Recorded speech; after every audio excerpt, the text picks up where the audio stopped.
In our news bulletin for this evening, the island's new tsunami sirens were set off and tested for the first time yesterday. An unveiling ceremony for the memorial plaque and presentation of service medals for Cecilia Puleloto was held in the village of Tamgotonga. Taloa Heights, a new family venture, is open for business to boost the island's tourist accommodation options. Tongulu showcased community spirit with their village show day over the weekend. Yesterday marked a milestone for disaster management on the island as the new tsunami sirens were sounded off to test the alert system at the telecom's main office. 9 sirens have been installed in strategic points on the western seaside villages from Avasele to Hiktavake. Yesterday afternoon, a group of officials and representatives from the departments directly involved throughout the project were at the main office of Telecom to witness the first test of this new system. The sirens all sounded off simultaneously and proved to be quite loud, showing it could even be used to relay messages.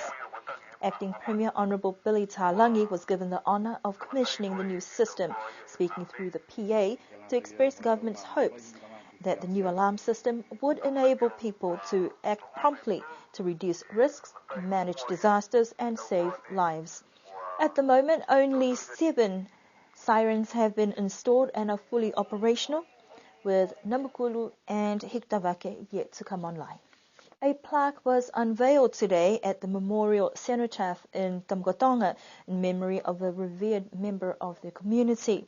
Constable Cecilia Puleloto was one of 74 passengers lost in the sinking of the Ashika ferry in Tonga in August of 2009.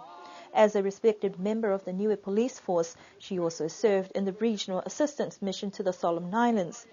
Her family travelled especially to bring the plaque and were joined by colleagues and friends in a short program to mark the occasion today. Chief of Police Tony Edwards says that it was also timely to present a medal of recognition for her service while on deployment. New Zealand High Commissioner His Excellency Ross Ardern, who was also the former Chief of Police, was able to share a few thoughts and present Constable Puleloto's service medal to her grandmother. The Niue police force were in full uniform to pay their respects to their fallen comrade with a guard of honour and firing a few rounds off into the sky. The short ceremony concluded with a feed hosted by the family at Arlena's. A new innovative family accommodation business venture is now open for business. Taloa Heights is owned by Ernest Nemaya and his family and is in a prime location near the primary school. The initial idea was to build a unit for family to stay in when they return home for holiday and to rent out to tourists throughout the year. But this has grown into a much larger establishment with investments from family using their own land and resources to reap benefits from a potentially booming tourism industry.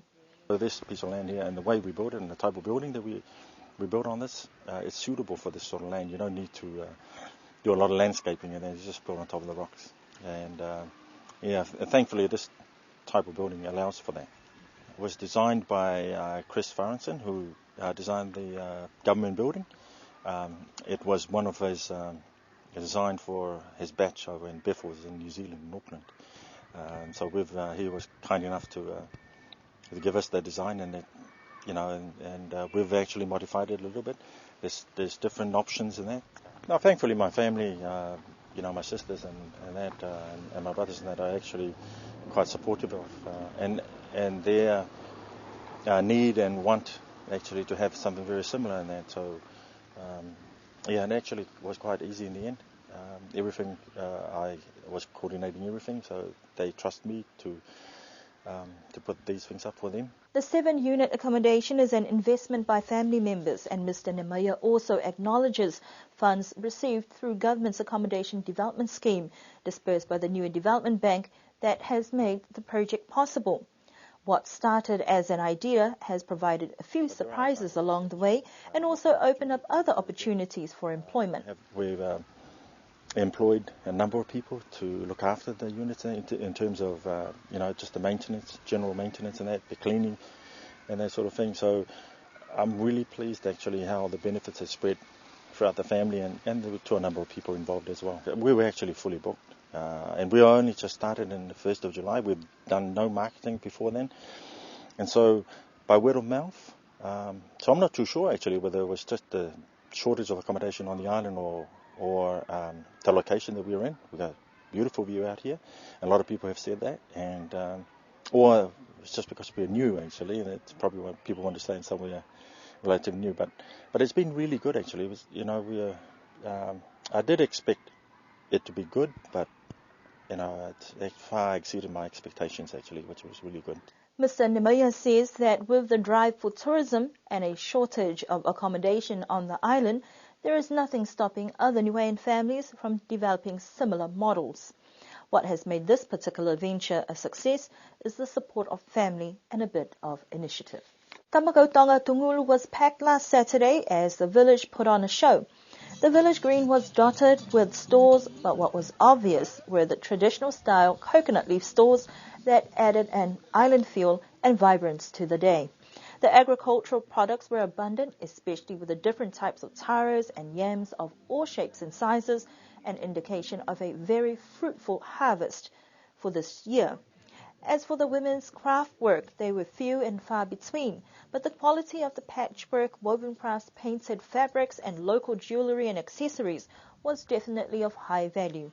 During the formalities and speeches, one of the village councillors made a point that Mkotonga serves as one of the gateways to the island's largest accommodation provider, and as such has opportunities to benefit from the drive for tourism development.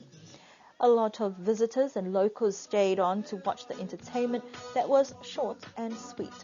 Most of the dancers were from the village children, who showed a level of confidence and enjoyment of performing arts, reviving some of the village favourites.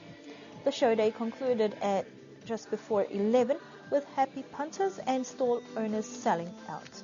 Looking forward to bigger and greater things for next year.